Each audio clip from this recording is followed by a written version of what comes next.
लोकशाहीचा बुलंद आवाज, रिपब्लिकन वार्ता, महाराष्ट्र। परभणी तालुक्यातील नागापूर गावातील गोरगरीब नागरिकांना राशनचे धान्य मिळत नसून राशन दुकानदारांकडून वारंवार धान्य देण्यास टाळाटाळ केली जात असल्याचा आरोप करत गावकऱ्यांनी आंदोलन केले।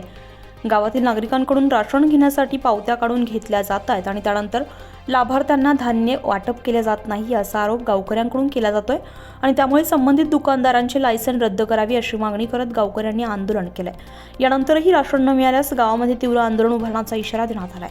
येथील मी ग्रामस्थ आहे। माझं नाव नितीन रुस्तुमराव आगळे आहे आणि त्यांनी काय केलं आहे, आमच्या पावत्या काढून आम्हाला राशन देण्यासाठी ते सतत म्हणजे प्रत्येक महिन्याची त्याची टाळाटाळ आहे।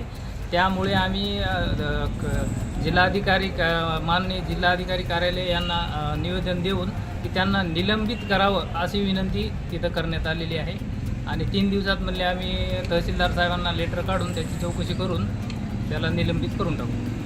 रिपब्लिकन वार्ता महाराष्ट्र न्यूजसाठी परभणी प्रतिनिधी राजकुमार मुंडे।